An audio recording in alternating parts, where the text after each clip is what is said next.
Okay. All right. This is the Williamson County Board of Commissioners meeting. It's August 17th. It's 10 a.m. Roll call, please. Jim Marlowe. Present. Gentry. Present. Tim Atkinson. President. Okay. Purpose of today's meeting is to discuss the ARPA fund and everything associated with it. Kim, are you on the line? I am. Okay. Turn the volume up so everybody can hear. Okay. There's a lot of talk going around about the ARPA money that the county received and all the various counties that received and what the money could be used for. We've got a whole crew of people in here, I'm sure, just eager to hear what we have to say. But I think what's important to understand is, first off, is the parameters of the use of this money and what it could be used for and what's required. The parameters on that also include would be the timeline for this money and what, when the money needs to be distributed and when the money has to be totally used. So with that, I think the first thing we need to look at is we have the dates for the initial reports, and we have the very first report due on the 31st. I think the very first thing that we need to do is to establish who is going to be doing the reporting. And I know actually you and I have talked a little bit about it. Any thoughts from you? Anything you'd like to say on this? Well, I mean, we're not paying anybody to oversee this, so I think most counties are defaulting to their treasurers to be able to do the report. If you're not using, a company like Bellwether, Right. or someone like that. I don't think that, I think honestly that's the best route to go. And honestly, for the reporting requirements, whenever, if that's agreeable to you, I'd like to sit in with you to understand what is required in these reports along with you. But Kim, as far as the reports are concerned, would you like to chime in on the requirements of the reports? Well, I don't think you're even ready to begin submitting reports. There's a lot of work that has to be done administratively. I sent you over the guidance this morning that talks about setting up the portal for the information for the report. Has anybody set up your portal yet? I'm pretty sure I've got a treasury portal set up because that's how I had to request the funds initially. But I mean, as you know, this stuff just came out like the middle of last week, so I haven't had an opportunity to even read it or look through it. I mean, as of yet. Okay. But I think it's the same thing, or it's the same initial portal, and then you select the reporting function and select whichever dates that are on there, like the first one with that interim report that's due August 31st. But I mean, I haven't read through the stuff that you had emailed this morning from the Department of Treasury. So there's going to need to be an account administrator selected, a point of contact for reporting, authorized representative for reporting. All of that information and who is going to be doing what will have to be entered into the portal. So you're required to designate staff or officials for the 3 roles in managing the award. Recipients must make the required designations prior to accessing the Treasury portal. So there are definitions here. There's going to be an administrative role of maintaining the name and contact information for the reporting. The point of contact is the primary contact for receiving official Treasury notifications about reporting. And then there's an authorized representative who is responsible for certifying and submitting official reports on behalf of the award recipient. So do you have any thoughts on who's going to be your administrator, your point of contact, and your authorized representative for reporting? I think you may have mentioned that the treasurer's office may be doing the filling the authorized representative for reporting role. I think for best practices, which we'll get into a little later in a little more detail, but I think whatever is submitted, either before or after, sometimes timing may not work out, but you need to have an item on your agenda where every one of these reports is listed as an agenda item, and you vote to accept it. That way, going back in time, there is proof or evidence that these reports were submitted. Do you know if like whenever I set up the account, I had to submit everything to Real ID and send in my driver's license, social security, information, scan picture, all that stuff. Will the representatives or the other identified individuals, are they gonna need to do the same? Because some of that stuff, it's not instantaneous. I mean, it took several days for me to get approval and verification and all that. So, I mean, just asking because it's the 17th. You've got 9 working days. Yeah. Yeah. It doesn't really give me a lot of information about that. Since this portal just launched August 9th, I don't suspect that any of the portal setup has been done. I know, Ashley, you're mentioning you did some things to accept the money.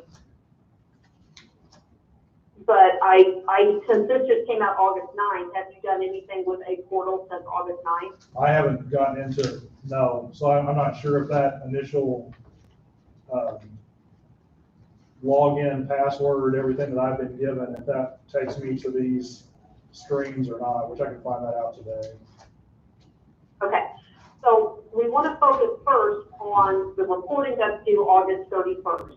I think that's got to take priority. If you don't get your reporting correct, then you're going to run into complications with being allowed to use the money.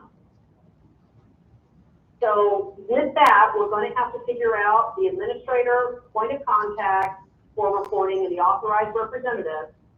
And then you do have the data that is going to be required in this interim report. What is it that you're wanting to say? What is it that you're wanting to do? We know expenditures, they're all going to be reported as zero. You didn't expend any money as of July 31st. Okay, we already know that. But there's going to be more information required about what you have done since getting the award through July 31st.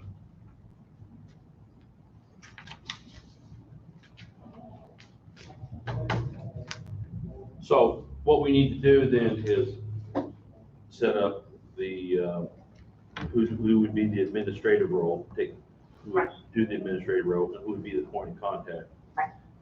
Now, I know I emailed you these documents this morning. What I think might be helpful is to have those black and white definitions in front of you. This document is 53 pages, this one on setting up the portal and identifying who's doing what. If you want to grab that page that has those, let me see how I can copy and paste this for you. I'm having Stephanie make copies for the board. Of the 53-page guide? No, the guy that you sent this morning, the template. Well, that was one of the That guides. was I one, think it is she one. sent 3. I mean, I've got them. You got him? Yeah, I think one page in that. Oh, here I got it. Template descriptions. Oh, actually, Yes. Each designated individual must register with ID.me for gaining access to the Treasury portal. Okay. So they are going to have to go through that process. Well, part of my question then, does this require like a motion and a vote? I mean, do we need to have another meeting here in To 2 select, to days? select these people? Yeah, to identify. Why wouldn't you select them? Huh? Why wouldn't you select them? You're gonna go with No, them. no, no, no. This is, the county board is going to be deemed the responsible authority here. And so this is going to have to be done correctly from beginning to end, or you're going to get into serious trouble. Well, I got another I mean, I'm carrying personally a $595 bill. I mean, I paid for that GFOA so we could get, you know, membership to that and start collecting all this stuff. So, I mean, I did this on June 30th when we started talking about this, but it can be paid later. I mean, I'll carry it as long as we need to, but like these things, like this would be an identification of what we need to do, but I mean, those are things that we're gonna have to have resolutions for every nickel and dime we spend. Right. And little things like that, just need to be documented, addressed, and everything else. But that was the only way to pay it. Without having, do what it needs to do. Okay. I got it. I got it. So to answer your question, yes, yeah, the board will need to make a motion and And we'll Have a probably go ahead vote. and get that meeting set up. Yeah, ASAP. Yeah. yeah, Because I mean, it took 2 or 3 working days. I mean, to get all the ID stuff loaded up, to get everything done, to get them, you know, to confirm they run my credit report on it and everything. I mean, it's a big ordeal. Well, the problem is we're sitting here in the 11th hour, which we shouldn't be. And we're trying to scramble to deal with this stuff. We've been talking about it since June. Well, I mean, No, I'm hang on, let's hang say, on. The in portal defense, the just portal didn't opened get set up August until, 9th. do what? the portal, like Tim said. The portal was just set up opened until- August 9th. All of this is rolling out as the days go by. So no, this So we is didn't not know been sitting what out we there needed. since June. So The the, structure here of how are you going to achieve compliance with this federal award, you're going to have to take the necessary time and steps to do everything in accordance with the provisions in this grant agreement. You're not going to have the ability to rush the spending here until you meet all of these other requirements. So we need to focus on what you need to do to get your August 31st report in. Then there will be reports after that that are going to have to be submitted. But before you even get into spending, there are requirements to set up internal controls over this federal award. Guidelines and restrictions for yourself on how you go about this.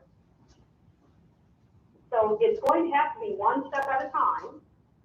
And as the Treasury rolls out the compliance requirements and then gives you the reporting mechanisms to meet them, this is the process. This is what happens when they hand out a bunch of money before they have the rules in place.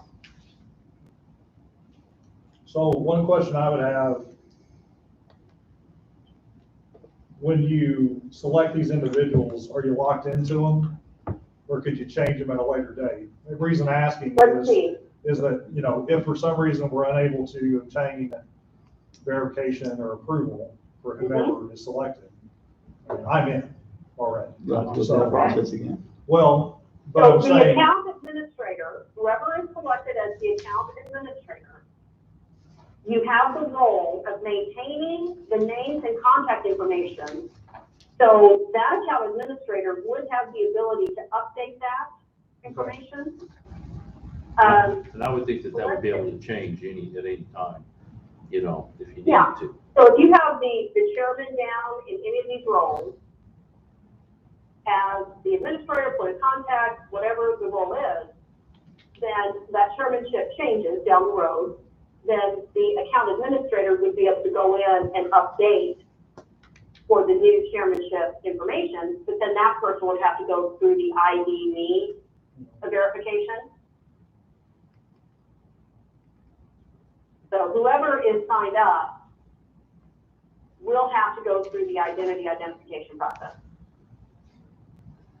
Okay, so do you have those three roles in front of you where you have account administrator, point of contact, and authorized representative?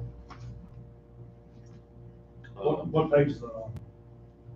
That is on page 2 of the portal instructions.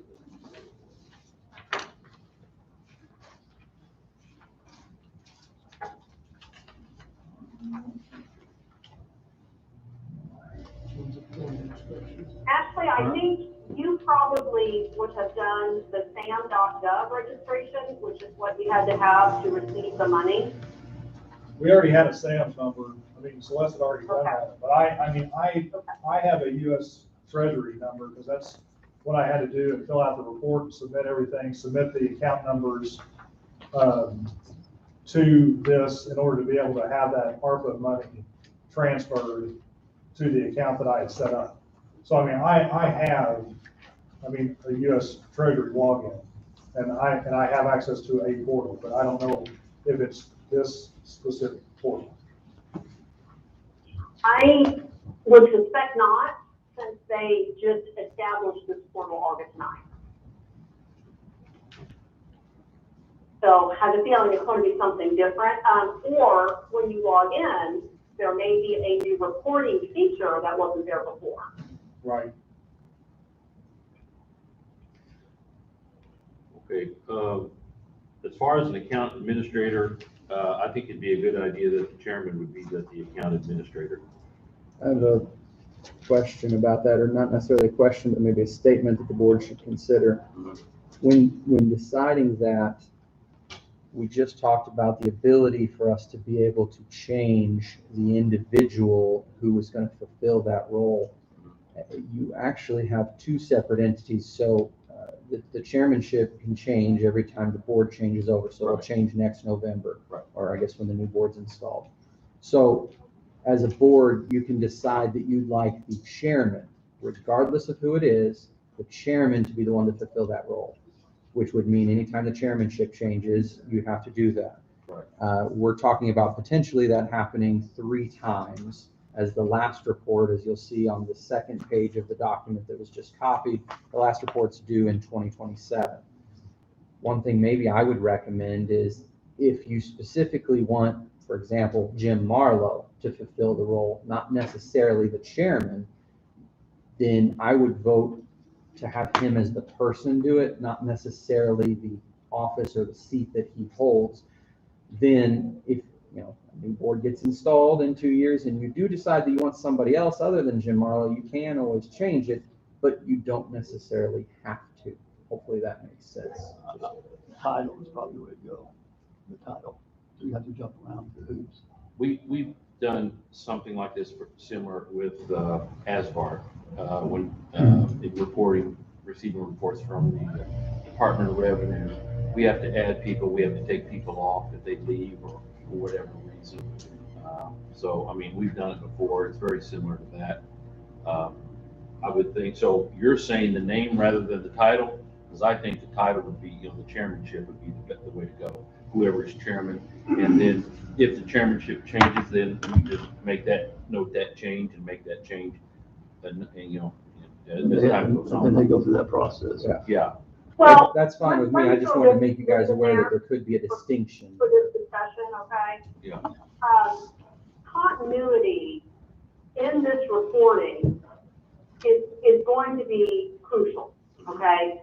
This is an extremely large federal award that I don't know that you guys really fully grasp what you've agreed to do here. That there are provisions and requirements here that a misstep along the way, you're looking at repayment, okay? This is not some local award that you get to spend any way you want to. That's not how this is going to work. So I think identifying a person, okay, who will have longevity there to make sure that the handoffs and change-offs and all of that are going well, I'm gonna ask you to really consider identifying a key person, no matter if the role changes, that's going to be there to shepherd this reporting for many years. Well, that would be hard then if you're speaking to the board, because the board can change pretty quickly. Ashley, let me ask you something. So what role are you, which one are you? What are you going to be called? That's what the board is going to That's your decide. Well, we don't have to have another meeting. What I'm getting at is, no, Yeah, you are. Yeah, You're gonna have to this is all identify- under one umbrella today. Why can't we do it today? Because if you You make a do have board motion. members that are going to be there that have terms greater I than mean, it's something 2 like that. years. I I can don't hear know you. exactly Two what all pieces, of the just hold on a terms. second. Ashley, go. That's going to guarantee to be there for a while. Well, I'm gonna defer to Drew, because I mean, Yeah, he's I the mean, all the boards I've been on, you gotta have a motion and it's gotta be on the agenda. Okay, well, So, I mean, ARPA is a discussion. There's no Yeah. There's no motion, action. there's no, discuss You can't do approve, That's the way I county want it. administrator, Okay. discuss approve, point of contact, discuss approve, authorized representative. I mean, you need to have like each one of those identified in some, That's, I so mean- for the report you know, that we voted on. well, I'm about naming the people. you're wanting my opinion, Yeah. or what are you asking? What role are you? What will you be? The authorized representative. Authorized? Well, technically, I should probably be the point of contact Well, and the authorized that's representative, What because I was thinking. was I'm what gonna be honest- receiving Point of contact, and the authorized representative for reporting. So then I'll get communication from the treasury in regards to the reporting. I mean, awards, alerts, whatever requirements, deadlines, et cetera, which then I can disperse out to all of you. As, so, and I would assume, when I mean all of you, I'm talking about the three of you, Drew, and then probably the auditor as well, just because this is gonna be a single audit deal. And then, Okay, now, Hold on a second, Ken. Hold on a second, Ken. submitting the reports. say that again. And the authorized rep for reporting, because I'll be the one preparing and submitting Right, the reports. And I mean, if you read in the one below, I mean, it says, for example, individual designated as the point of contact for reporting may also be, the authorized representative for reporting as well. So So that would be I mean, I would think that those two would go together. two together, okay. But I mean, the account administrator, I mean, is, the overall umbrella. So I'm not saying that it should probably be, I mean, I see it both ways. You could say it was the chair. The issue would be is, I mean, from my standpoint, is that I would hope that if it's the three of you still here in whatever 2 years, that you're staying abreast of what's going on. So I don't have to bring you up to speed and get you, not started at zero and run you up, to get you aware of everything. If you pick an individual, that person would follow through and flow through, I mean, whoever it may be, that if they weren't the chairman, but at least they had worked through this. But again, that's your choice, that's not. But again, we have the possibility that that person may not be able to fulfill his role, and so you're looking at, so That you're, could happen to anybody. it can happen to anybody. And so once again, you're looking at change is the reason why I brought that up, Yeah. is that you're always. I have that mean, no matter possibility what, of and I mean, change. heck, I may not be here in 2 years, so you're gonna may have to, pick somebody else anyway, so, I mean, I'll be here tomorrow, who Yeah, knows? so I mean, it's just, you can identify an individual and then just hopefully that everybody is aware that you all need to be, involved with this, Yeah. whether your name's on the paper or not. Right. Just so you can okay, know. so I want to point out this, on page 2, there's a paragraph that talks about an individual may be designated for multiple roles. It also says multiple individuals can be designated for each role. So when it comes to point of contact for reporting and authorized representative for reporting, you can list more than one individual, which might be advisable, because if Ashley is the only person listed and there's a report date coming up and Ashley is unavailable, on vacation, under the weather, it would be nice to have someone else be authorized to go ahead and send that in.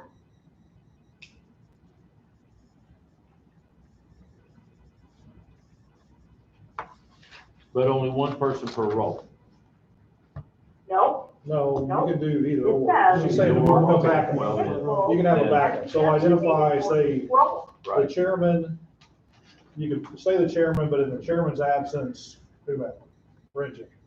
So you're out, Brent can be the county administrator who's gonna have to sign on, I think at some point in time within this.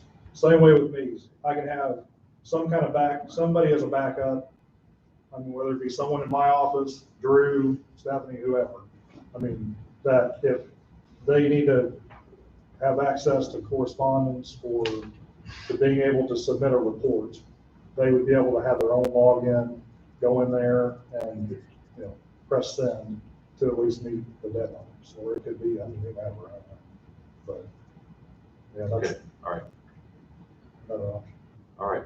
Tentatively, I think that you would be the authorized rep. Now, we haven't voted on this yet. It's just me speaking here. And the point of contact with the chairman being the administrator of this. Now, that's just tentatively. That's just my thought only. But we do need to vote on this. I think we do need to set that meeting up quickly. And possibly we're looking at, Friday, Thursday or Friday, but, Friday, I'll be coming out of town on Thursday. But, so that's just the way I look at this.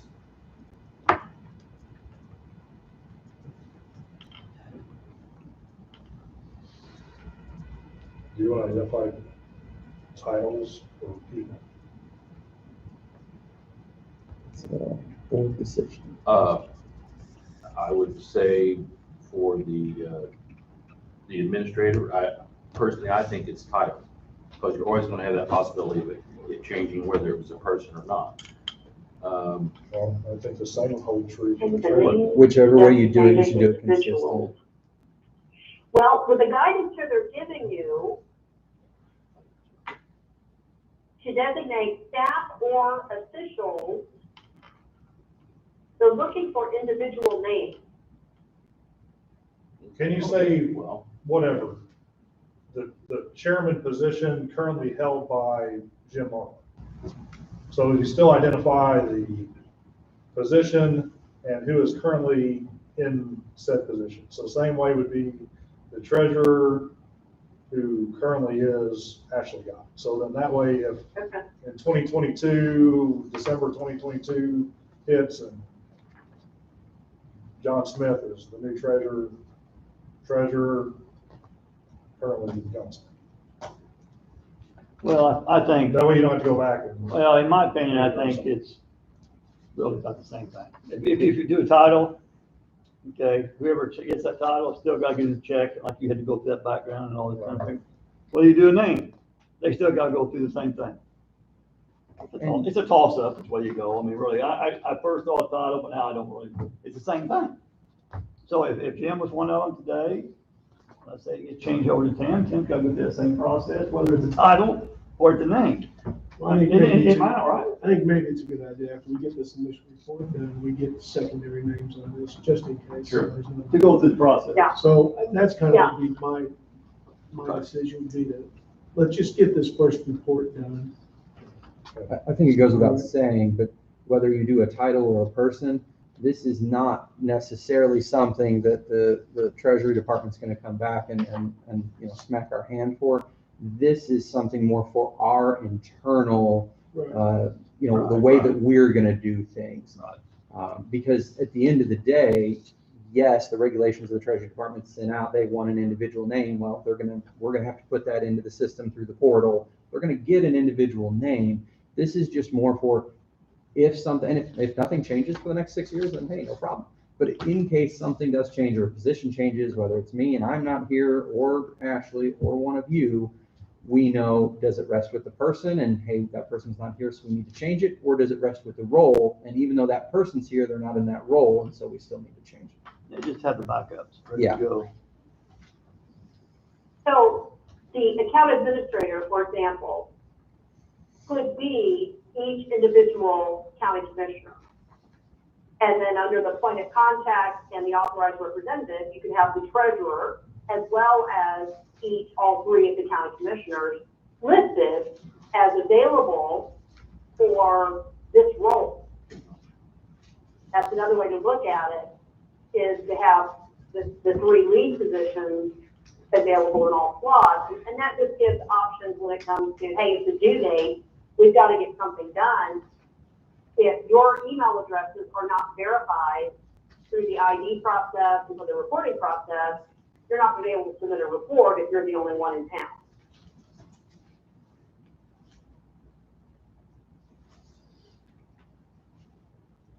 Okay, so you can have multiple individuals for each role. Okay?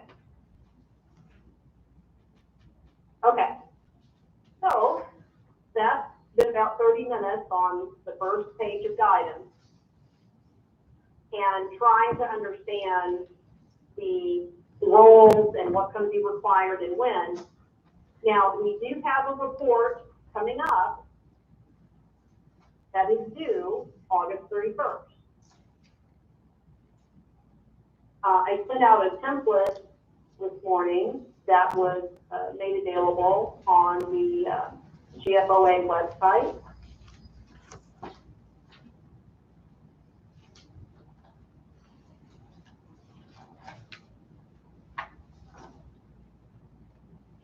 So you're not going to have any expenditures to report, but there is going to be some information that will more or less be narrative about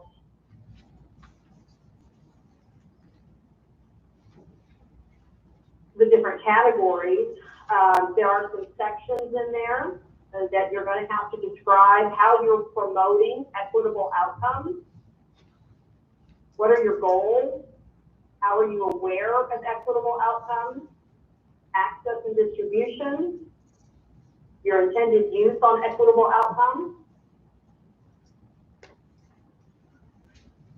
community engagement, how are you achieving community engagement, use of evidence. So there's the table of expenditures, which will be zero. That's going to be the easiest part. I don't think you're going to have any project inventory. So there are all of these sections that are going to require a narrative on getting this required information into a report and uploaded into the portal. So when it comes to putting this data down on paper, how do you envision obtaining this information, putting it down on paper? Who's going to be your author here and getting things either to the treasurer to submit? Are you going to look to the treasurer to do your narrative? Do you want to approve those narratives before they go?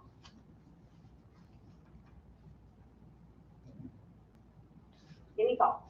And this all has to be on the August 31st report? This is a class project here. Yeah, Summary. yeah, this is all hands on deck. I mean, this is I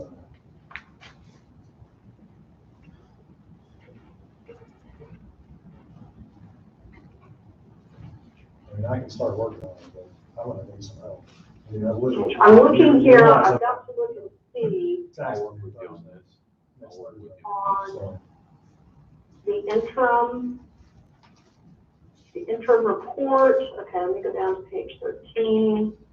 I mean, some of this is boilerplate stuff that I could maybe reach out to, like Greater Egypt. Okay. A couple of other people I know. And try to get some of that identified, and probably talk with Kelly on some of this stuff too, for some areas that maybe that, I mean, EMA is prepared, so I can use some of their information and probably craft it to fit in some of this. I mean, there are areas that I don't think anybody else would have addressed, I mean, at this time. Areas as far as what other areas? Well, I mean, As far as everything else that the money can be used for? well, no, I'm saying like the goals, I mean, the goals have to be, I mean, the county's goals, not what maybe another company or entity perceives them to be. I mean, now, negative economic impacts and impact to communities, yeah, I might be able to get some of that stuff from Greater Egypt Yeah. or from Kelly, you know, for that stuff. I mean, community engagement hasn't really had a whole lot of that, so we can put something, labor practices, I can get that from somebody. But like this use of evidence, I mean, that's all us. You're gonna have to decide, are you gonna, you know, are you gonna evaluate, you know, that, again, that goes back to where we kind of toss it around. I mean, the program evaluation, you know, that's that application discussion, that type of stuff, or you know, we're gonna go with another focus in being able to return that information.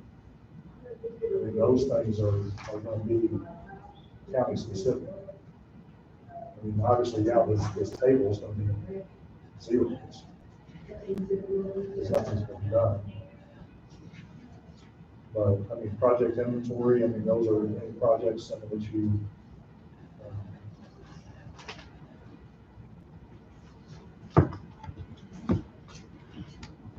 I don't think that means future projects, that I might be able to do blank and additional projects. I mean, that would be probably where you'd be putting the information for that. What page are you on? That's on page. I'm on page 8, 9. Description of project inventory.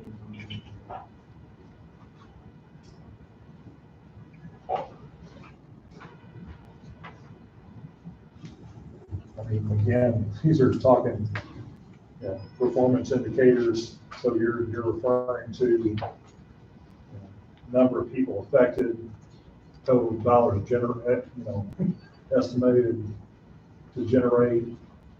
There's a lot of it.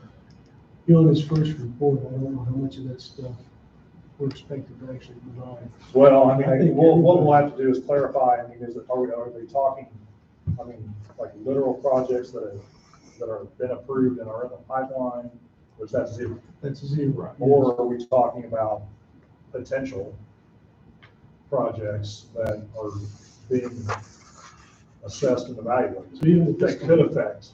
we've reached out to a few different places and but no specific projects, Right. especially nothing with a dollar amount. Right. Is Well, capable of being put down on any kind of form. there is one. No, Well, but do we actually have a hard number on that? we do. I have to check. We've got a hard one. Some of this right here, purchase is one. Purchase is one, White Ash was another. I think White Ash was right at 700,000. I think purchase was like 600, 600. So, I mean, I need to get clarification if that's something. I mean, are we putting potential projects, and then, so now we're talking, you know, okay, say White Ash, affecting 200 to 300 citizens, generating, what, X amount of dollars for Johnson City or Pittsburgh if they were to take over and generate that revenue. So I'd have to go and pull, you know, the revenues from those accounts and see what they, you know, where they stand and everything else.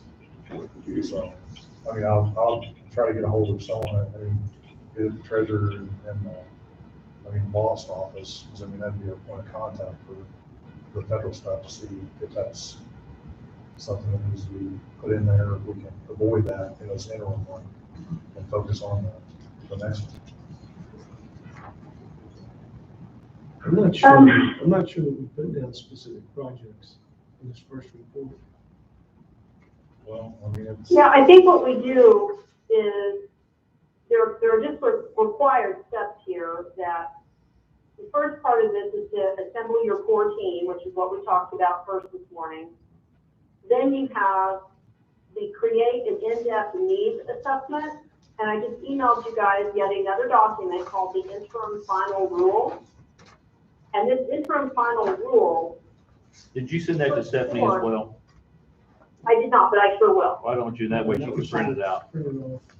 Is that the one that identifies the, like, infrastructure, broadband? That's 134 pages. It has the calculator, Yeah, the one. or the equation, if you will, for revenue replacement. Oh, yeah, okay. But at any rate, the interim final rule underlines the gravity of collecting public input while you're determining the best use of funds. So you have to do a thorough investigation into your community needs and list the most pressing issues. That's going to give you a starting point on where you're headed with the ARPA funding. So you have to look at this from who are you leaving out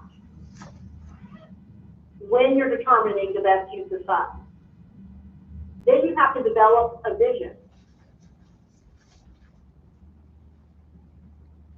for how you're going to achieve compliance with everything in the interim final rule, with all of the provisions and terms of the grant conditions that are for this particular catalog of federal domestic assistance award. Okay? There are going to be certain requirements that you have to meet there. Then you have to explore other funding options. Then you have to finalize a plan. And all along the way, you have to be reporting your progress on completing all of these steps through this reporting mechanism.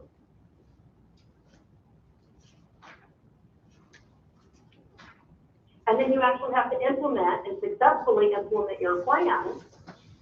And then you report how you achieved your plan. So there's a deliberate need to obtain community input, to assess the needs, to take the time to plan, and be very deliberate in how transparent you're being with the outreach that you're doing, the data that you're gathering. Who you're leaving out is going to be critical in your success here. So everything you're doing, ask yourself, who did we leave out here?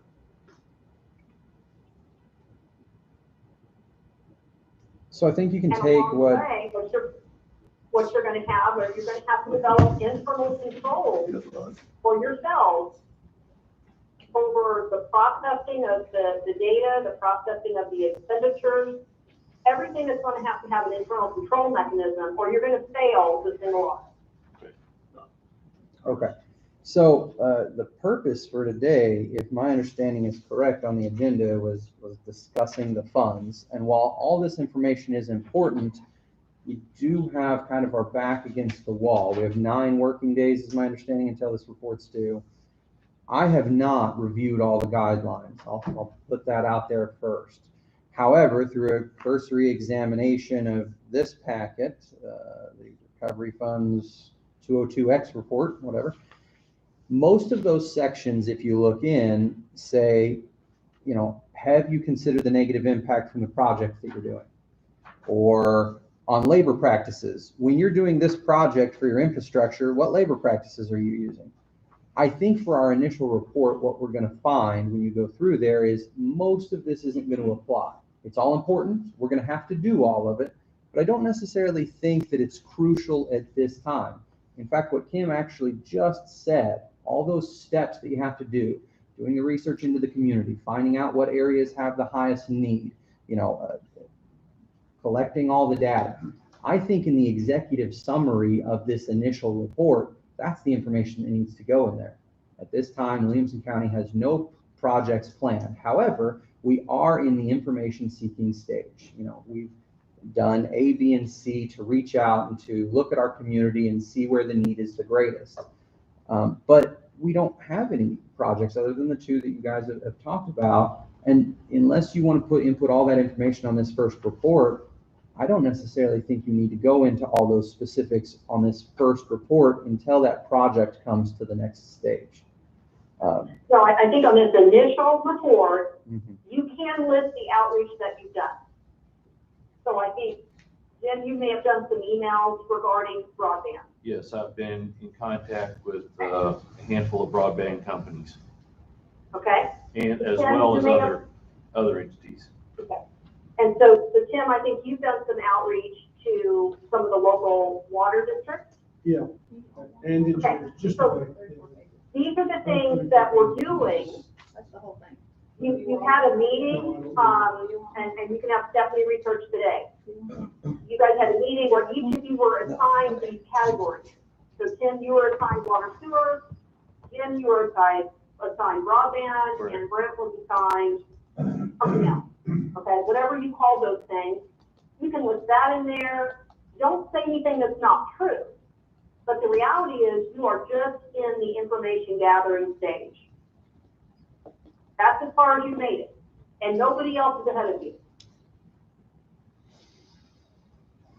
Okay? I think, I'll go back to the last meeting, I still think that even I spoke to the sheriff's department and EMA and the people, the highway department, people I think that are essential workers here.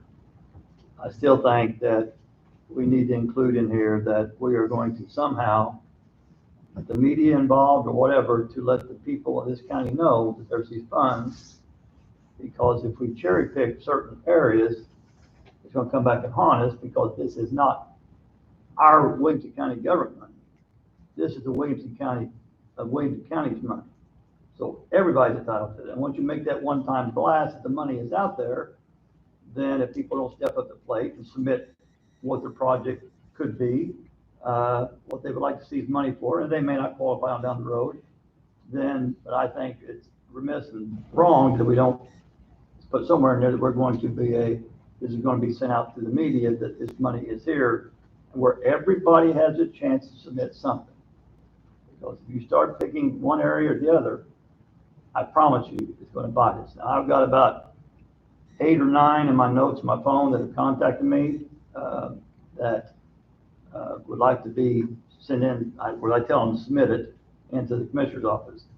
You can't guarantee anybody anything, because we don't know what they're gonna rule on and what they're not gonna rule on. But I think that we need to put in there that there's an outreach needs to be, somehow this needs to be going out to all citizens of all business of this county. I will agree with the point that it does need to be made public, to where we can, the entire county has access to be notified of any needs. However, in attending conferences where this was discussed, the main purpose of this money is to reach as many people as possible, not just necessarily county. Could be anyone in the county. For that matter, the money could be distributed to every taxpayer of Williamson County, as far as that goes. But the main purpose is for I guess, keep in mind the biggest bang for the buck. This is a one-time shot.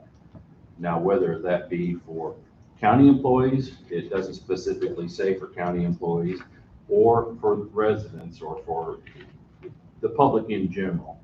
I think the money is designed for a one-time shot. As I refer to this as manna from heaven, everybody just wanting, it'd be great if we had money dropped in our laps. Well, here it is. Now, how can we best use this money and reach the most people with this money? That's the idea of this whole fund. Now, whether it works out to where it's just county employees, it might. Whether it works out to where it's entire county, it might work out that as well. So, but that's the way, the purpose of this funding was to stimulate the economy, basically, for the entire county. But I Okay, agree, so let's come back to I this think it does report need to be that's brought due up. I'm sorry, go ahead. August 31st. but the report that's due August 31st, let's come back, Right. because this is the most pressing need, is this interim report, okay?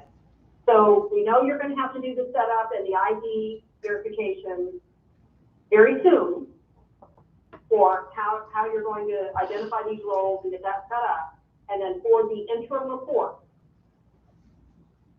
how is it you want your interim report to become populated with these narratives, which you're doing outreach, you've done these things, but you haven't identified any projects? How is that going to come into a report that's in front of you?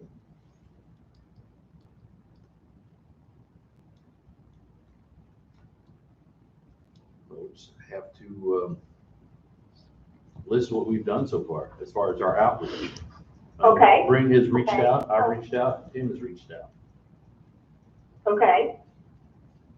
So do you guys want to create a couple of paragraphs, one for each one of you, regarding the outreach that you've done? And that can go on a Word document. To extend the conference for 15 minutes. If you can summarize that, that'll be the start of the Word document. And I suggest we start there. And once the portal information is uploaded and the portal is active, then maybe Ashley and whoever's going to be being the account administrator sit down and look at, do you upload a Word document? Do you copy and paste that data? You may have to go through the report submission this first time together to understand what's going to be put into the portal. After that, I hope that you have some semblance of a document to print and put on an agenda for acceptance each time you go through this, because reporting in a single audit is one of the primary objectives. And you're going to have to maintain compliance with that, or you're going to run into a lot of trouble. Does that sound like a reasonable approach? I think it does. Yeah. Also, in going along with the, letting the public know about this, the outreach for the public in general, I think maybe we ought to have something set up on our website. You could do that. That would be another good outreach. To where, people could contact us, maybe with a dollar figure for the project or whatever they're looking at, so that we can be notified. Because I'm sure there's a lot of things that we're overlooking right now. Right. So when it comes to outreach, I know in past, I can't tell you the topic or why, I can't remember, but there are different times where you guys do what's called a press release. Yep. Would that be a uniform approach to Sure. letting folks know that the award is here and you can, that's just an idea rather than cold calling? That's what I was getting at a while ago. Sure. Yeah. A press release blast, and they can get it out there the way they want to. At least we can say we did it. And maybe direct them Yeah. to our website. You could, and you could, in your mind, you could say, you're going to come up with a very well worded press release looking for eligible uses, okay? And you can include some data in there on the eligible uses. But then you can say, we're going to do this press release on this day, 3 months from now, 6 months from now. You can have a timed release to where that is going out more than once. Just to document that you are doing community outreach. Okay, so for the board members, do a paragraph each of whatever outreach you've done, and then come up with a press release that you think is appropriately worded. And that can become another outreach paragraph in your interim report. And you're awaiting responses from the community at this point. Have everything be true, but you're not committed to any projects or expenditures at this point until you complete the community outreach portion of this. Okay. You also had to put on a press release, a time frame of when stuff should be submitted. Yep, that's gonna be part of the press release. It can't go on for, Right, forever. I agree. Because the way I understand this, correct me if I'm wrong, and Ashley, correct me, the money or the projects have to be in place by 2024? Yes, but you don't have to use the money, you got the next. Right. year We to have to use the money. spend To it by 2026 is when the money Yeah. has to be expended. Right, I think the main thing. but you will have a deadline. Are we in the fall of 2021? So, I mean, it might be a year or more before you're ready to assign and award the project. The next reporting due If date you're is looking July at water 31st, sewer, 2022. you know, you're gonna have to after this have, initial. an We don't have engineer. one in October. Hang on a second, Kim. go ahead, Ashley. I think we've got one October. Well, I mean, I'm reading right here, it says the next reporting date, due date. I mean, it says August We're not- 31st, So award we're date not to doing July 4 weeks. 31, it says July 1, 2021 to June 30, 2022, with the due date of July 31, 2022. Right, on page I one. mean, I heard the October thing too at one point in time, but I don't see. I know I've heard that more than It's once. not in this block, Anything that's so we need to go by this. But As far as that's concerned. Quarterly award date, September 30th, October 31st, 2021. I mean, okay, those are annual. I think we're required. Quarters 2 to and report 3 Quarterly. so. are due October 31st. Yeah, that's what I thought was October Yeah. 31st. Yeah. That's on the US Treasury document Right. that I sent over this morning. Right. Right. On page 15. Well, I was looking at the back of page 1 of the recovery, of Right. the actual template itself.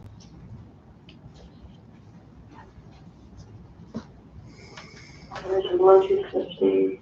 Yeah, I see what you're saying. that's kind of a misleading deal, because the period covered in that block, it says July 31st, 2022. So, If they have October, that's gonna be on something different than what we're looking at. Yeah, I've heard the October Well, it has- more than once. Quarter 2 and 3 there in that block, and then it has quarter 4. On that page 1, you'll see annual report 1 through 7, and then it's got the dates. But is that what you're reading, actually, out of that block? well, I see that one, yeah, now, I mean, I was looking at the template itself, it says, but that's the annual. That's the annual. This one is the quarterly.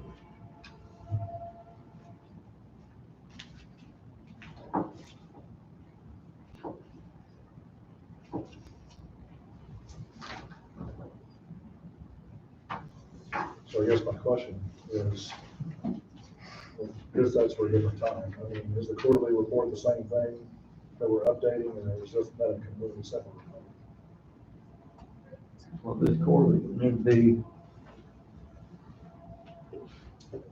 October. Well, I mean, October 31st. I think because your funding is more than $5 million, You're breaking up, Kim. is it better? No, No? no. No? I hear you fine. No, you're kind of breaking up a little bit.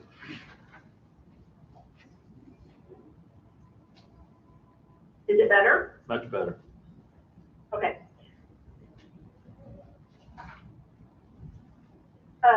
I think because your funding is greater than $5 million, you're going to be looking at the October 31st project and expenditure report. And it says, and then 30 days after the end of each quarter thereafter. So you're going to be on quarterly reporting from here on out. Right. I think where it's annual reporting is if the award is less than $5 million.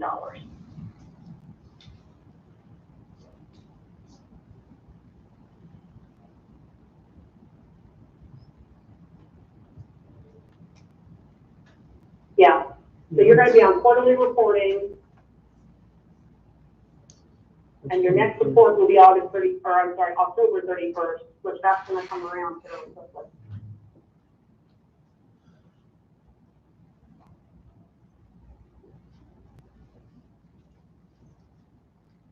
okay? And I guess I had it in my mind today that today we were gonna really hit the reporting requirements, how you were gonna achieve that, and get everything set up with the portal and get this first report in. That was my understanding of why we were meeting today.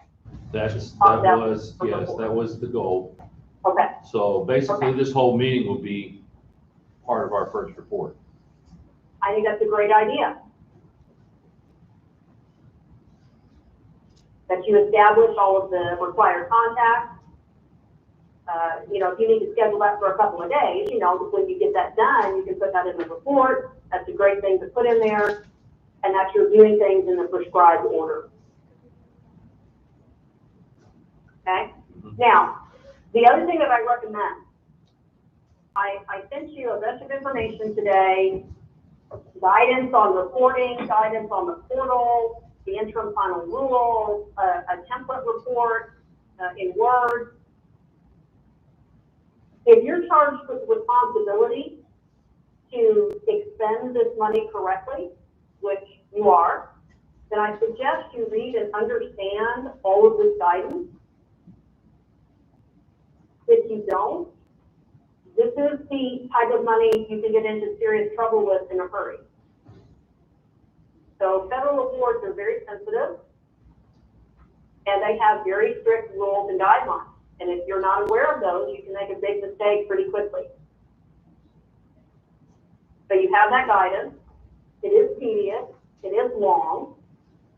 There's no doubt about it. But if you're not familiar with it, you can get into trouble very quickly. I think, we have several people here today. I actually got pretty much a room full, and I think this part is fine. I'm getting in the report. But my guess would be that these folks are wondering how this money is going to be spent. I know it says it can go on for years. I would hope that's not the case. Then once the report's submitted, we need to find out what qualifies, what doesn't qualify, and not drag this on for years of getting people. For instance, I would say Fergus Water District probably has a deadline that they would like to meet to get up and rolling on the project. Is that something we can do? Is it something we can't do? Those are the answers we need to know. And so once this is put in August 31st, that should be our next, August 31st, that should be our next step, because I'm assuming, just guessing, that's why everybody's here today. So those are something we need to address at some point here before long. Well, I think you have to first go back to the terms and conditions that you accepted the money under. I understand And that. those terms and conditions included all of these steps for community outreach and how you're serving the impacted residents, how you're servicing this group, and who are you leaving out. All of that was in the terms and conditions that you would do all of the necessary research and investigation on the best use of funds. I think what I said was, is after we get all this submitted on August 31st, the next thing we need to address is talk to somebody that knows what they're talking about, things that are qualified, and try to get the ball rolling at some point so these people can understand what's going on with this money. I said August 31st, once we get past this, that would be the next step. I think the next step is to complete the community outreach and look at the economic impact if they're going to follow the terms and conditions of the grant agreement. That all falls in hand. They'll submit it to us, but we still need to know what direction. Who is they going to submit it? Who's that? People that are in outreach will submit their, for instance, the highway department submitted something to us. They're going to submit it to the county board, and we'll look through it. But at some point in time, we have to have an expert to tell us what qualifies, what does not qualify. We're going to have a stack of papers and requests. We've already getting them. I have another one. So too. you're asking. You got another one, you got another one today. Virgil. I mean, we can't, at some point, somebody, the federal government, that's the only people I want to hear from, is what qualifies, what doesn't Well, if qualify. you look at page 3 on this one report, public health, negative economic impacts, services to disproportionately impacted communities, premium pay, water, sewer, broadband infrastructure, and revenue replacement. No, I understand that, but then you branch Okay. out, then you branch out of that of Right. what qualifies, you know what I mean, from that. Okay, this is an unrealistic expectation that you have, Brent, on this. They gave you the money with the understanding that when you read the literature, that you were going to come up with the terms and conditions, and the appropriate use of funds. If you're saying, I'm not gonna spend any money until somebody in the federal government tells me exactly what to do, that's not what's coming. You're given this information, you're given this guidance, you're given the steps to complete, and you three are gonna be held to the task of, is this an appropriate use of funds? That was in the terms and conditions of accepting the money. I think that's pretty much what I was saying. No, that's not what I heard you say. I heard you say that you were gonna have somebody from the federal government get a hold of you and say, here's what you spend the money on. No, somebody other than us right here are gonna have to tell us what qualifies and what does not qualify. They've already done that. We may look at it differently than what they look at it. We may look at it totally different than what they look at it. It's how you, You're not allowed to look at it differently. okay. All right, what else? So you need to set a deadline when you want all these submissions. What's that? I'm sorry. I You want to set a submit, deadline it's a for all deadline. these submissions? Yeah, I mean, if you, sure. I'm, okay, I'm looking at the calendar. If you, it's the 17th, September 17th is a Friday, that's technically 30 days. Right. That would give you, I mean, it only gives you a week or 2 weeks maybe to, I'd go through some of that, have a meeting and discuss with whomever, but that would allow, I mean, that would be your September 30th deadline, and then we'd have a month to put together the new report, the quarterly report to identify any, potential projects and whatever economic impacts or,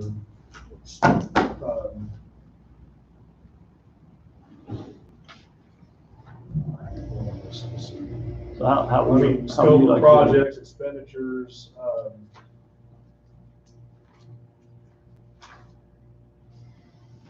does it, identify whether or not the project, serves, economically disadvantaged communities, census tract stuff, you'd have to get from. I don't know if we somebody could have else. that information by September 30th. Well, I'm not saying, I'm saying that, well, finding a way to prioritize it, I guess. That's I mean, what think if you're one of these groups that might have been impacted by COVID, is it realistic to think that they might have that information available to us by September 30th? I don't know. I mean, I'm just throwing out, I'm throwing out a date that. I've talked to a few that engineers. and Conforms with the next reporting date, but I mean, if you say. That may be it's- difficult. If you're looking at the first 2 quarters as being fact finding, then set it, give them 60 or 90 days, whatever, and then say this is the time frame that everybody's gonna get Right. to submit everything, their I mean, wish we can- list, why, who it affects and everything else. And you guys can have some kind of, for lack of a better term, score sheet that says, this project affects X amount of people, it gives it this, value, blah, blah, blah, blah, blah. And that way you've got some kind of, evidence-based, quantifiable sheet that you can look at to be like, this project scored a, say out of 50, scored 40, whereas this project scored a 2. So we're identifying the project that scores a 40 because it affects 10,000 people in the county, generates potentially $100,000 of revenue or additional income, and blah, blah, blah, blah, blah. Or it doesn't have to generate revenue. It could, if it was some kind of water issue or something, if it says that, this is in a disaster, you didn't get EMA involved in a disaster, this, keeps 400 people, 14,000 people from being displaced because of, the restructure, refurbishment, building, whatever it may be. I mean, I don't know how fast people can come up with that, if they can come up with it in 60 days, 90 days, what, Yeah, Travis. but I mean, you gotta come up with something. Tim, this is not really, my particular project, but, so I've been involved in a lot of grants, what I would call grants. And this is my opinion. Can you speak up, Travis, so that? Yeah, I said, I've been involved in a lot of grants, you know, we just recently received a couple of sizable grants on safety funds. And what I see here is, in my opinion, the board needs to come up with an application process that says, here's what we need to see. And then, as the other grants that I've been involved with, both on IDOT side and Williams County side, there's usually a team of people that evaluate these grants to determine which of the applications will best benefit, in this case, citizens of Williams County. And so in this application process, they need to tell you, here's why it's important, here's who it benefits, and then that gives you a scorecard where you can evaluate these applications. And then you accept them, evaluate them, and you award the money, and you hold them to a certain standard on a time frame when they've got to implement the projects. I mean, that takes the personal stuff out of it. You've got life, health, safety type measures that need to be addressed, like a water district or whatever. So that's my 2 cents worth of it. Yeah. I'm Ryan Farley. I just got a quick question about, do you know how much money you're getting this year from this? Was it 6 million? Do I have that number right? 6.4. Okay, and then do you get more money next year? Same amount. Okay, 12 and then months. you get more money No, after that's that? That's two, it. two equal installments delivered within 12 months whenever you get the first. One thing I might just ask you to consider when you're going through this stack of papers and these applications is that there are projects that are ready to go right now. There's projects that we could bid today. There's projects that have been bid that are ready to go to construction. You might consider those in your first round. That's all I'm asking, is that these are ready to go. You said something about White Ash before. I don't know where you're at with designing that, but if that's not designed and permitted, that may be a year or two from now before you get that. I know you guys are ready. I mean, that's what I was getting at a while ago. Is, you know, do you have a deadline on this? If you We do, don't have a you know, deadline. For instance, Pittsburgh received a DCO grant to fund a portion of their project. They're replacing all their original trunk lines. And they bid the project last week or 2 weeks ago, 3 weeks ago. It's ready to award. We're in the process of putting the contract together. It will start construction this fall. okay. Burgess, plans are ready. We've got all but 2 to 3 easements. We've got permit from the EPA. They're at a point where they are not being able to fill their elevated water tower. They've got health and safety issues. They have a break all the time on this trunk line. They've had at least 25 in the last 5 years. Every time that happens, they can't fill their water towers. They can't send water to Pittsburgh, Coal Valley. I mean, water goes other places. It doesn't just come to them. So I guess what I'm asking is that you maybe try and prioritize some of these projects. What's ready? And I concur with that. That's one of the Right, criteria. and that's one of the things you application. get a check mark. Is it ready to go? Right. Well, you're like, you're on a launching pad ready to go. Yeah, we're ready. You just say, hey, the Well- money will be here in 6 months. We'll bid the project, get it ready to go and start it. And a lot of these stacks of papers we get, a lot of them aren't gonna qualify.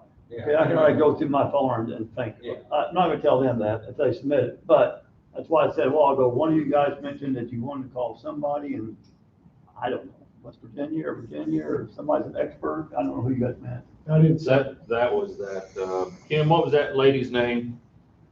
From the GOFA, Emily Brock Swinson. When I say I need somebody to guide them, if that's the expert, that's who we need to talk to. Of course, you know, the reason for that is that if we misspend this, we'll have to pay that money back. I just want to catapult off what these gentlemen say. I'm speaking on behalf of the people I represent. This bill, we had a lot to do with this bill. We lobbied for this bill. This bill was tailor-made, you know, from the law enforcement, first responder side. And there's no doubt at all that this was tailor-made, not tailor-made, but a good portion of it for the first responders that had to work day for day, more hours and more hours for this. I would like consideration for that. We've known this information since May 11th. The Treasury Department put out their interim final order. So this is all not brand new news, and here we are in August. So the Sheriff's Department did their due diligence to provide a very, very detailed, very detailed request, and made it clear and even quoted where it's quoted in the Treasury and in the bill, to where this is no doubt 100% funded through this bill. I think this needs to be prioritized. That's a no-brainer. And you talk about how we need to have information ready to go. I mean, what is clearer than our payroll records that we already have down there of all of the employees that have worked from March 3rd until the end of December of 2020? There's nothing clearer than that could give you the information that this is an expense that can be taken care of.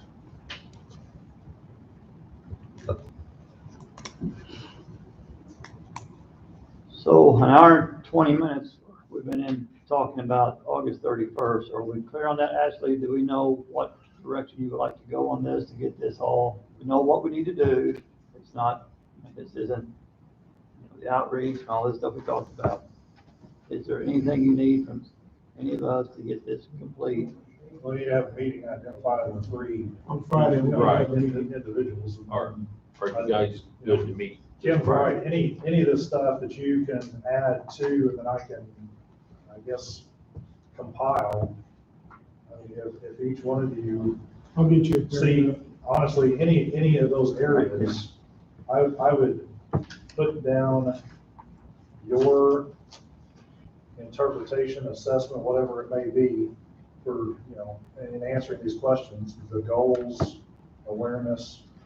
I mean, I can take all of them and put one general goal, or maybe 3 or 4 areas to address.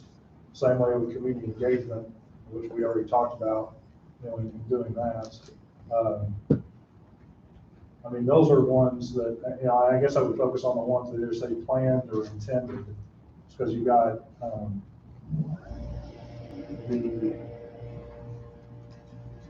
I know Drew said something about most of it says, but it's like you got the one, use of funds, and it says jurisdictions intended or active uses.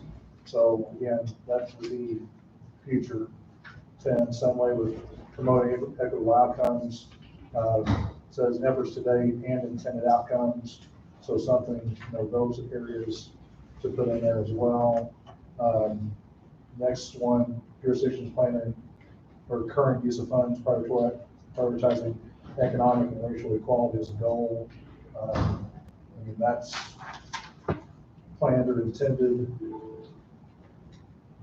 Same with community engagement, planned or current.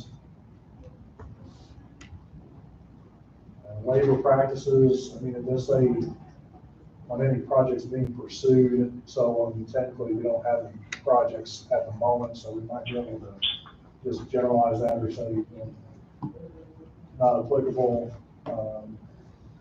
Use of evidence, and that's probably not applicable either. The table is on the, we'll have all zeros. So primarily, probably that first 5 pages. If you guys can jot down any information. I'm gonna email it to you. I can do that. One question I traveled during the time frame, what, the grants that you work on and submit, what's the normal? Is it 45 days, 30 days, 90 days, 10 days? I mean, what? I'm trying to think. Sometimes you won't find out for 9 months. No, I'm saying, but Yeah, submission, I'm I'm talking about the submission limit. Generally, I'm gonna say it's generally 3 to 6 months. Okay. So 6 months would put us first part of January. I mean, that's 180 days. 90 days is 3 Well, months. when you look at the things that might possibly be eligible for this money, I mean, it goes all the way down to the service industry. Right. If they were affected by COVID, you had restaurants who had to close. Technically, those people that worked at those restaurants would be eligible for these funds. Could be nurses and I mean, doctors. it is across the board. Oh, I mean, yeah, there's 6 listed and then subcategories as well. I understand. But I'm just saying, but you're gonna need to pick a time. Like, Yeah, oh, I agree. Right. So. But I don't think we can make September 17th. No, that's fine. I mean, that's why, I mean, I appreciate you. I mean, Yeah. expanding on that. I mean, that was helpful. So, We could say, but I mean, you can January pick 31st. 90 days and unless we do the interim reports, we could just continue to say, we're gathering. We're gathering additional information submitted, or we've had whatever. Maybe we've had 15 submissions by, January 31st would give us 2 reporting dates. And by then, for the next meeting on Friday, I'd also like to have it nailed down how, what we'll put on our website, the parameters on how to do this. And, Well, think we you won't can do that have, by we won't Friday. have a grant application ready by Friday. So if you wanted to put any kind of an well, no, application for process, okay, well, well, because, like Travis was saying, yeah. they, they show up to our website, but we won't be able To to get extend the information. conference for 15 minutes. this is probably, Send us an I'm email. thinking it's like a 2-phase. You might have like submit of intent. Right. And then. I mean, we can know who they are. Then you can, I mean, we can put the application together. And we you can know, maybe- or they, or whatever. I mean, I don't know if it needs to be generalized or you can have 6 different ones pertaining to, each area of need. So, that's something you're going to decide. Keith, yes, Yeah, I'm Keith Fallon, I'm the mayor of Pittsburgh. This is gonna be a full-time job. Tell me about it. When you deal with the federal government, which I used to work for, that's gonna be a full-time job. He can forget what else he does. His nose is gonna be right in that book. Now, my question is, if you get 6.5 million now, and you get 6.5 million later, the federal government is notorious for saying, you spend that 6.5 before you get the next 6. That's not what this says. This said that whenever I filled it out, I don't have the exact date, but when I filled out the amount, they sent it to me. And then the language reads that you will receive, in essence, the same amount 12 months, like to the day. You'll have another deposit. Okay, so there's not a There's no So they're time saying frame. you can sit on that money as long as. Yeah, there is a time, you can sit on it for 4 years, never spend it, collect the interest, and We have to know what we're gonna spend this money on by the end of 2024, okay? It has to be spent, every penny has to be spent by the end of 2026. So we do have a time frame, and I understand what you're saying, if you don't spend it, then we're not gonna send it to you. yeah, we don't have to spend 6 Somebody else here. 12 months in order to be able to get the other part. It's still gonna come. Jeremy? So again, the groups that were proactive in this, are we just, what's the intention, just, you gonna do this all in one shot, or you guys gonna approve, here and there? And your comment on the restaurants, if I'm not mistaken, again, I'm not 100% sure because I don't deal with restaurants, but those corporations and businesses were given pretty good They might have been funding given over the money. years to Yeah. pay to pick up the payroll. Because I know I have friends that are in businesses and they bought some pontoons and stuff with the money that they received from the federal government to pay for their employees to get paid while they're off. So just to be clear, I used the restaurant as an example of things that are potentially capable of receiving this money. So there's gonna be a lot of hands out for this.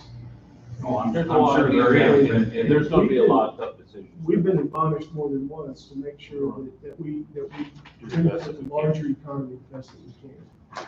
Okay? And I think you can see right now that I don't think there's been any decisions made about anything yet. Okay, we are literally at the very first step of this process. And so, where this money's gonna go is yet to be determined. But everybody's gonna be kept in mind. I think the gentleman's question or comment does beg maybe something that the board should consider on how they want to make these decisions. And I'm not saying that you need to vote on this or something, just something to keep in the back of your mind is the procedure.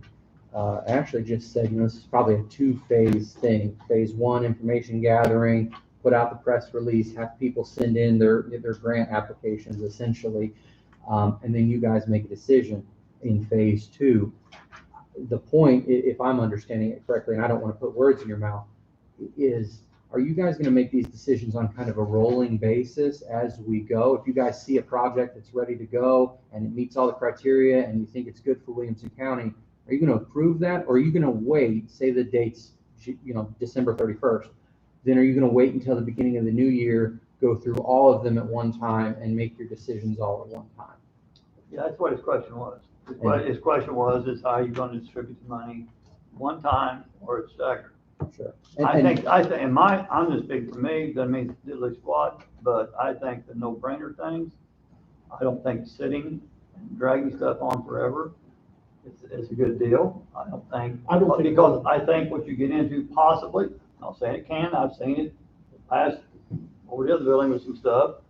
They get into the buddy system and the prioritizing of who you want to take care of. You need to eliminate all that, and you need to stick with the no-brainers, trickle the money out as you foresee it, not to say it's gonna happen tomorrow, but as it comes along. My take, I mean, I'm just saying that's the way I think, not wait till you get, 2 years from now, get 100 to look through, I mean, it's, people hear about it, they get the press release, if they don't move on it, I don't know what to tell them. And my statement was not to try to gather an opinion You're correct. or a You're just decision. clarifying what I you was said. just giving you guys something to think about as a board. Yes, that's right. You're absolutely right.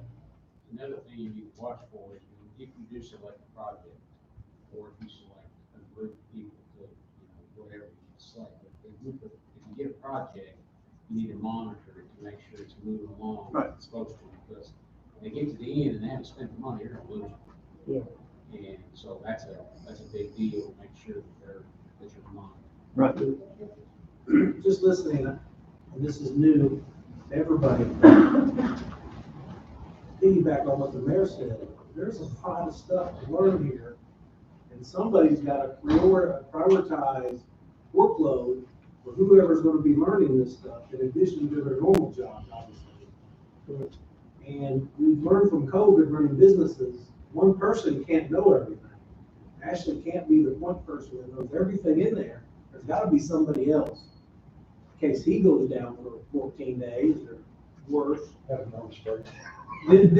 No more vacation days. Sorry, Ashley, we can't afford you.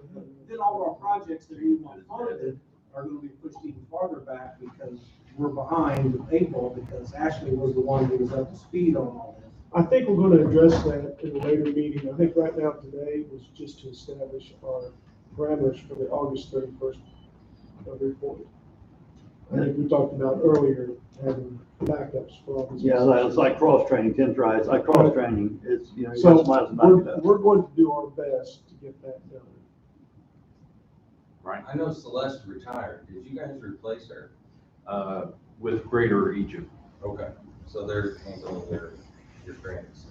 And I would expect Greater Egypt will at least talk to them for the granting process of this. Well, I'm just saying that, Celeste was a grant expert. It would be nice to have. It was an her awful right time now for her to For retire. this. It was an awful time for her to Yeah. retire. One last thing, so I know the sheriff's office, my office, sent in the letter. I guess the only thing I would ask is, along with these projects, when you get these submittals, is if you guys need any additional information, let us know. If it's, is it going to be a letter only, or just let us know what else information is. If you don't hear from us, keep us informed. I would encourage you to take the initiative and continue to contact us. If you're not hearing from us, bug us until you can hear from us. Yes, Doug. Will the different county offices be required to fill out the grant applications for the projects that we've listed in our letter? Speaking for me, if you think you have COVID-related issues, fill it out. I don't know what else to say. Do you have anything else? I mean, I know what you submitted, okay, I'm not it's very detailed, but to keep everything on the up and up, personally, I think it's probably a good idea, just to attach that, to it. We gave a brief generalization. Yeah, yeah, it I was would good. like to It go was into good. more detail. Yeah, it's good. Yeah, I read it, yeah, it was good. It was in the letter we submitted to, Yeah, I passed it out today. It was Could you sent send out- that to us, I didn't please? see I it. passed it out. It I was passed sent out in out the to meeting. like July 12th. I passed it out in this meeting, the one Oh, did you? regular meeting, you guys go, but I still. I just thought it was just something. No, Did you it email- was, did you email- and I wrote, that to yeah, me? I wrote on it that EMA. I don't think I've ever received it. Okay. Could you send Did you that give to it to me? Stephanie so she Yeah. can send that to me? Sure. Well, that's what I mean, that EMA is identical to this. I know you passed it No, out. I don't would have. agree. Oh, you didn't have it. Yeah. Oh, okay, I got it. Some kind of COVID-related incident or effect on their department. It's not gonna hurt for you to send it in. To who? To you? To To this commissioners? To board. the board? Stephanie. Okay. So Stephanie, And do you want, like, so obviously what we're concerned about is, any monetary aspect when it comes to our employees in the sheriff's office. I mean, what kind of information are you looking for? That's a good question. I don't think we know yet. Do Because you that, guys know? because if there's information that you guys need provided, we're going to provide it for you. Yeah. Now, I guess, But I take it like everybody else. It's a request. Request for what? You Yeah. tell us. Tim, this, to go back, this is to reflect, to meet me on one of the Tuesdays. This is the one I passed out. This is what you be looking for. You know what, I've seen that. Okay, I have seen that. And I said EMA's the same, Right. you know, so whenever we were doing Right. our reaching out to people, I gave you all everything I had. I remember that. So, So, remember that? and once again, just because I remember, but I don't somebody have a sends it in copy doesn't of it. mean it's gonna be funded, maybe not fully funded, I remember partially you passing funded. it out. We don't know, and we're trying to be as transparent as we can right now. I just want I to make think sure. this meeting is an example of how little we actually do know going forward. I just want to make sure that if there's information that you all are lacking, we want to be consulted so we can provide that for When you. in doubt, Absolutely. when in doubt, send it in. I don't know how else. More the merrier. And trust me, I'm not looking for extra work for I stuff. don't know, I haven't seen anything there. You need a dollar amount for everything. That's what I'm So I saying. don't know. if I they all I got all, I give you all this. we have not submitted a dollar. We have amount. not submitted a dollar Yeah, amount, they would need dollar. but if that's what you all are looking for, I'm That's, happy to that's provide what it. I'm saying. Just as if somebody down the street would want to submit something with a dollar amount, I think that'd be the same thing. Give us the dollar amount, what you're looking for. And what you don't want is, well, not put on applications, not saying, well, you're playing favoritism to somebody over here at the county, you know, so it's better off to go through the whole process. I see the $13, but I don't see the actual, Right, well, when we submitted our letter, it was just a general Nice, overview good of one, these are yeah. the things that we feel are, And- accountable expenses. And those things are going to generate other conversations from us. Okay?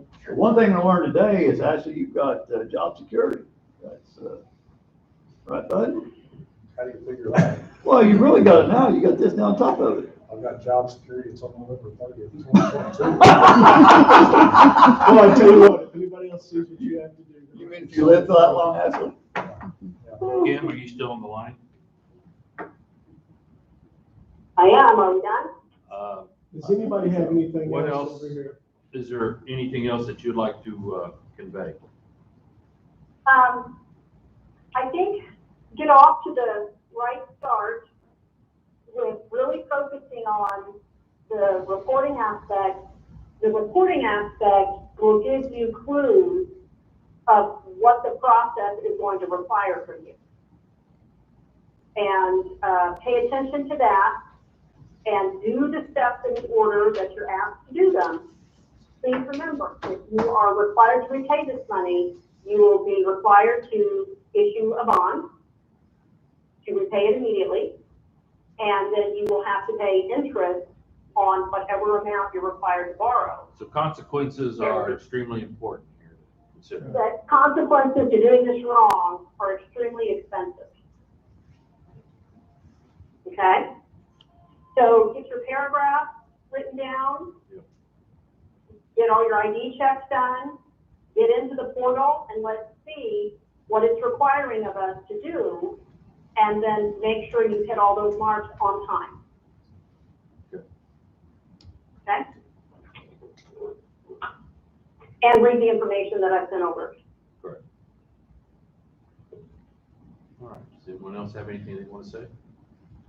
I don't know, just and I'm assuming this applies to Illinois, but it says like for your premium pay, just to give you numbers, the cap's $13 an hour, or 25,000 for an employee. It also says that the sum cannot exceed 150% of the average pay of all occupations of the state. Georgia, you know that, but so in essence, I don't know, this was Georgia, I couldn't find Illinois, but 52,000, say is the average state pay, means a maximum of 78,000. So just, I mean, keep in mind that you got an officer that's making 70, like his premium pay max is 8,000, not 25. So I don't know if you. We don't have to worry about that. Convey that to your people, I mean, but they may not get full 25, that's What the what the cap, goal is. Yeah, but I mean, I'm just saying, you could get 8, I could get 2. Chad could get 14. So just, you know, that way everybody knows that it's not just gonna be a flat amount. This is a good problem to have, you know, we've got some hard decisions to make, but Maybe sitting in your chair. I know, This but, I chair mean, is not so good. no matter what you do, there's gonna be hard feelings, I'm sure. Do you agree with that, Brett? Did I just say something? Very much so. I would think that if you're gonna have a meeting Friday, to do whatever you're gonna do, you need to pay him what he's been out. And you can put that, I can't be paid for anything. I don't want to do this, should be paid for anything. well, I thought you said you were out so much of your own. To extend the conference Oh, for 15 well, minutes. I mean, to reimburse, no, I mean, you've gotta, they're gonna, if I read all this, what I've read so far, I mean, you gotta have a motion, and approval, and a resolution of releasing those funds, so that way it's all documented, and I'll have to send in to the one bank to throw into the clearing account, and fill out a claim, and have them sign it, and then have it all, I mean, every dollar's gotta be literally approved and blessed and moved on, so that when the Army takes a look at it, they know that was exactly what it is. I thought that you might be able to use that as part of your first. Well, if we get to that point, we will. But, Was that personal or was that? yeah, I Personal? personally paid for it. Because I wasn't gonna use a county money to do I figured it would be easier to, document it that way than the other way. You'll be reimbursed for it. Well, I mean, I know I will eventually. I mean, I'm not saying that to do a woe to me thing. I mean, it needs to be 2027, done. you should get that Yeah, check. yeah. Yeah, It needs 2027. to be done, and it's been extremely beneficial for the individuals that have been involved and have access to this to be able to figure out where we need to go. What interest are we charging? Yeah. You charging? I'm not charging any interest. Are you sure? I'm being honest. Man, I'd vote for that guy again. Yeah. Easy money. But I appreciate this.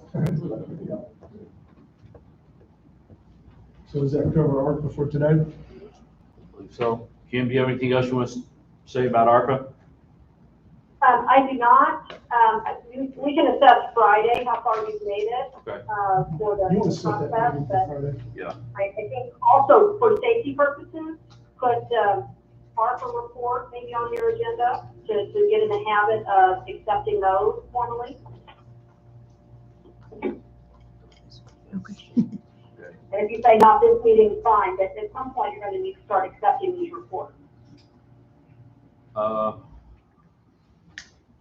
We can put it on the agenda. We don't, if it's not quite ready, we don't have to vote on it.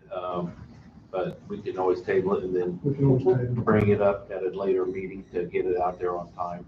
You want to set Friday? board meeting? But Friday, 10 10 o'clock, o'clock? okay with you? 10? 10 o'clock? 10 Friday, o'clock 10 Friday. o'clock?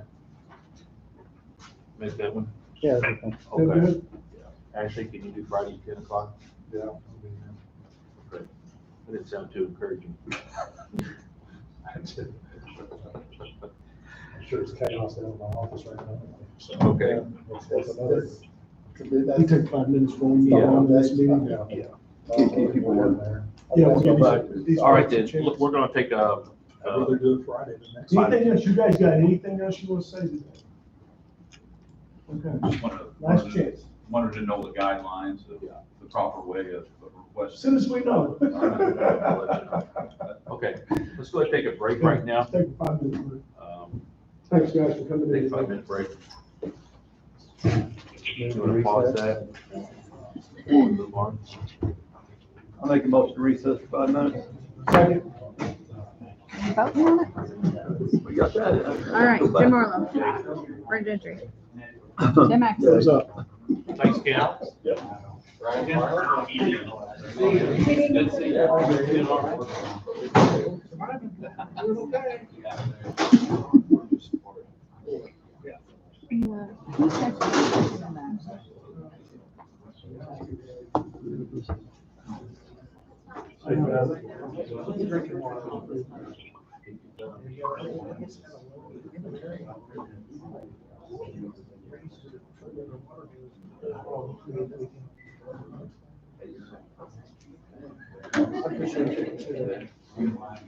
Nice to meet you. You too. Thank you. Yeah. Didn't have a choice. Didn't have a choice. We got one company that's willing to help out and to do these like development. They said they would only do it for anybody who received less than 5%. And I just don't have to black us out. So. Hey, Jeff, what do you think about you just? I want to hang around here. I don't understand why they don't fill out that worksheet that you guys have workshops in, you reach a bunch of answers.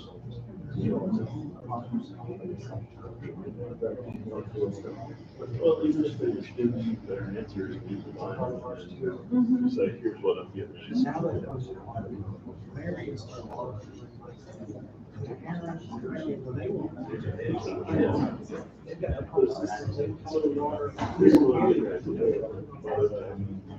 So even if it's an email.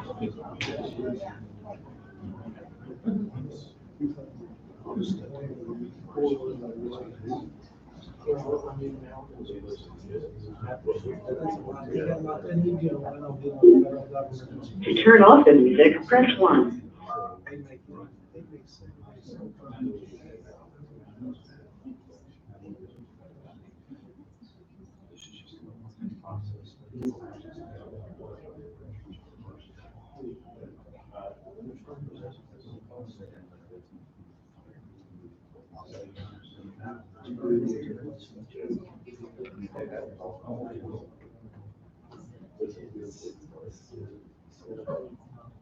I'm on that board of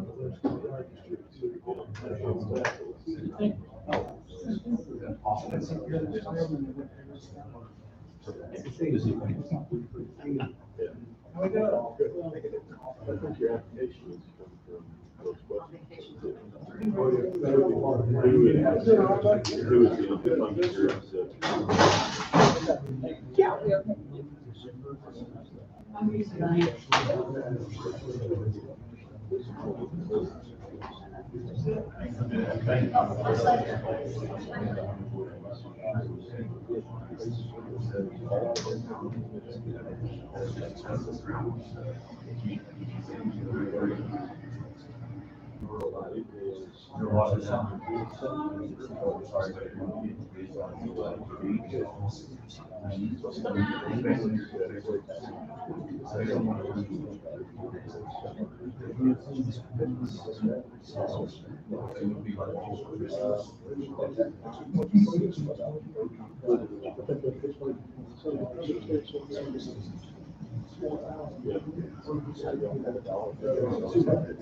Sure is.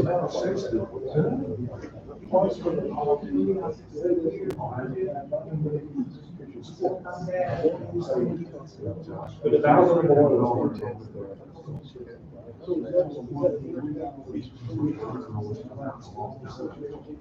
no meeting will boy.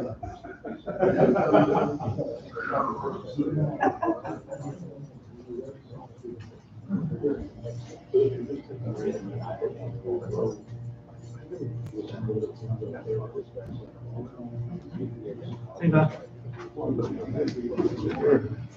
Hey, y'all coming down? Yeah. You are, I did, but gained a bunch of that back. I didn't even recognize that.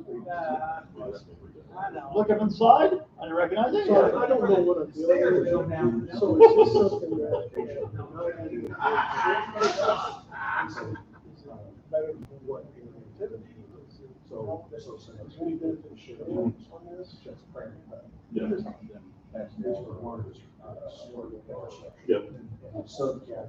So Yeah. so it's. Jeremy. On the chair. I thought. You'll see. Just call him. You may be going out to another county.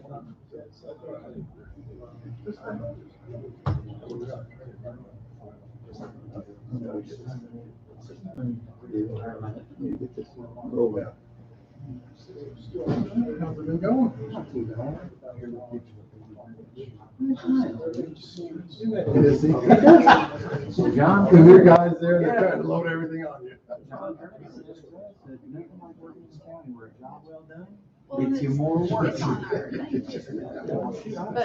sounded like there was another voice on there. Oh, at one time. At one time.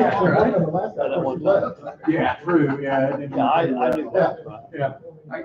There's something about it, I mean, it's not like my favorite thing in the world to do, but like every other Friday, magically, like there's some money that's put in the bank account. And I have a strong feeling it's the county that's doing this, I guess I keep showing up.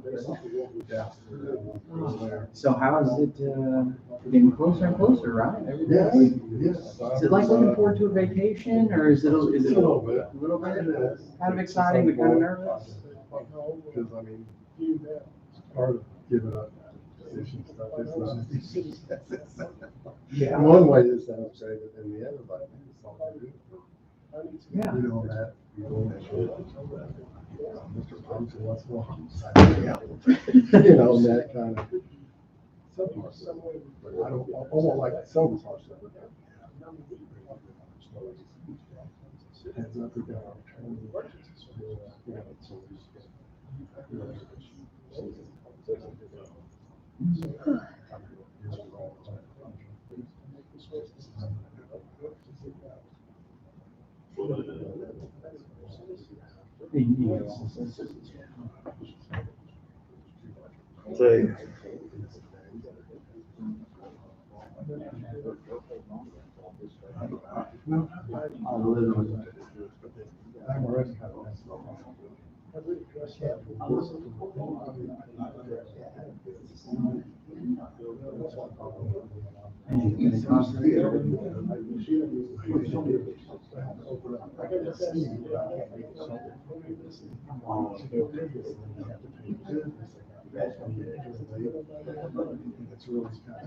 so I'm already kind of messed up. Right. Yeah. And then you sit on the other board, which is about what's going on.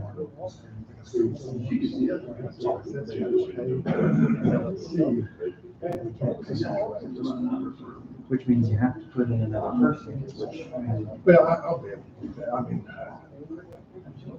yeah. Well, it makes it tougher, because if you have a sole LLC or single member LLC, you can file your taxes a little easier than if you have a multi-member, now you have to file it as a corporation. So I'm kind of skirting around. There's a, And of course, yes, they thing downstairs. do that, but if you do decide to work, we're gonna reduce your benefit or not. So Now there's a hole. I read part of that letter. From what I'm reading, because there were 7 people down, who didn't have that. Oh, yeah, that's what. And also, I could raise so many points that my office, I mean, if you want to get rid of people or tell people they're not essential, and did everybody get a damn paycheck? And did they miss a beat? No. Come on out. So, no, but I'm saying. Why did I go after this job? So, Good question, huh? Did you get paid, people? Did you get paid? I'm saying, did you receive a paycheck every single time through the entire thing of COVID? Did you? Did Tim, And so did Stephanie. And so did the employees. How did they get paid? My office. We don't have an outside firm that runs payroll. So, I mean, my office runs payroll. Yeah. So how are they not honestly, one of the most essential people in the whole entire county? But they're not identified as, none of my office is identified as an essential worker through the state. Yeah, so I mean, again, I'm putting that out saying, there were a whole lot of people that, I didn't furlough Marla at all, because if Marla was furloughed, ain't nobody getting paid. So, I follow and I sympathize and I'm empathetic to, what they did, but at the same time, there were offices throughout this area and people that were here that even if they were at home, they were still doing work because it had to be done. Remember, that's what cross-training is all about. One person cannot hold hostage.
Keep the All right. time sheet, yeah, let's We're, reimburse you for it. We're reconvening from our break.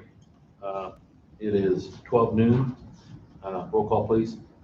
Jim Marlowe, Present. Brent Gentry, Tim Atkinson.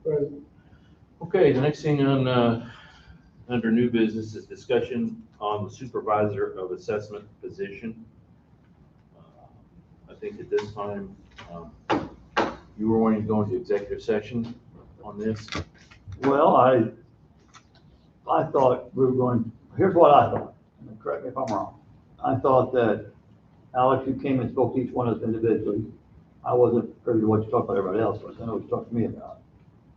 I thought we were under the understanding that when Jeff retires, Alex would be moving into position. He said, you got to pay. That's what I thought we left off. I know you got a couple other jobs that you bypassed over the summer. That was kind of your, then I was told that maybe we want to post it. So I don't know if this is, I don't know where we're at. Okay. Honestly. All right. This is what I would like to do technically, honestly. I would be in favor of going into executive session to discuss this. That would fall under. We're going to personnel matter. Yeah, under personnel matter. I'd like to ask a question on Jeff. You are for sure, December 31st is your last day. Yes. Okay. Now, as I've always said, if something happens, like physically tumor or something, I know what to come in. Yeah. Yeah. But I do not plan to come in next week and tell Jim, like the judges, next week's my last day and just walk out. My plan is December 31st, is to retire. Okay. When do you think we would have a letter of resignation? It'll be at least a month before. Month before, so At least a month not before. sooner before November. Okay. Yeah. It'll be around there. So December 31st. So I'm looking at December 31st. Okay. Now, if I get a hold of IMRF and for some reason, a little bit sooner, a little bit later, makes a difference, but I'll let you know as soon as I get a hold of them, but that is my potential date, December 31st. Okay, and Brent, you mentioned that all three of us have talked to Alex. Okay, we've all spoken to Alex. I mean, not trying to kick something down the road, but quite frankly, for me, this is a little bit early. If we Until are you get the sure letter. that he's leaving at the end of December, I'd like to revisit this issue in November to give this the consideration. If I can say something, I'm passing up on opportunities elsewhere. So in my ideal world here, what I would be looking for at this point is a commitment that when Jeff leaves office, I would step in at X salary. That's what I thought we were. That's what that way I'm committed to you, you're committed to me. Absolutely. No questions. I don't even have to look on the job board anymore. Okay, I think at this point, I'm not willing to make that decision right here in public meeting. No, I'm just But saying. that's what you're asking that's us what to do. I'm not asking you to do that right now. Well, I'm saying that's I what think you kinda I would did. like. Yeah, but I'm willing to go into executive session to discuss this. Do you want to talk about it in a second? Or you don't want to We talk can about it? talk about it. And that way Well, we can- I guess that's what I want to, I let's heard today about maybe posting it, and then my question is, I'm just gonna be direct, Jeff, I'll get you off guard. There's not many people that can do this job. I think that's pretty clear. There's not two people that would be able to, I take that, the other question would be, are you going to ask for the exam to be given for your county? Okay. For the essay exam, because obviously that's one of the things you have to have, is you have to get. Right. You have to be currently in the Sure, position sure. or pass the state exam. Yet that there's certain things you have to have to be able to apply for the job for you to accept them. So those two things are there. Now, obviously, if you're going to put it out there, I'm gonna ask one question before you say it. Would your wife apply for this job? yes. you will apply for the job. All right. She's very I high. think- Okay. I think we need to go into executive session to discuss this. We're talking about personnel now. Yeah. But No, Well, no, I'm just- I'm I'm- uncomfortable at this point in this conversation. Can I say something? Yeah. It's not gonna matter, but I mean, I may not be here for 2 years anyway, but I just wanna say, in the time that I've been here, I've developed an excellent working relationship with both Alex and Jeff. They are very good at explaining things, even to the lay person who thinks they know some things, but doesn't know nearly enough about others. I witnessed them talk to people in different arenas and meetings that I've been part of, and have been very impressed with both their skills. So I would say that you would go wrong with elevating him, into this position. Again, my office works very well with them. I work very well with them. I think Carrie works very well with both of them and anybody else within my office. So, again, I may be here only until November 30th, 2022. So, it is what it is. But I just wanted to provide, voice my support for his abilities and, I the appreciate demeanor that. that he has. I appreciate that. With I- us and everyone Yes. else. Wait, is that our money? But no, I agree. I agree. I think Alex, in the dealings I've had with Alex, he's been very professional, very knowledgeable. I appreciate it. Yeah, but, Then I would, if you have the number on that, we could. First, you need to make, well. I make a motion to go into executive session under 5 ILCS 122, parentheses C, for employment matters. I'll second. Hey, And Jeff. the time is December 12:09. 31st, right? Hey, Jeff? Yeah, yes. Hold on a second. Jim Marlowe, Yay. Brent Gentry, Yay. Tim Atkinson. Yeah, Hold on. Catch him before you left. that's gotta go on. So does that. Right.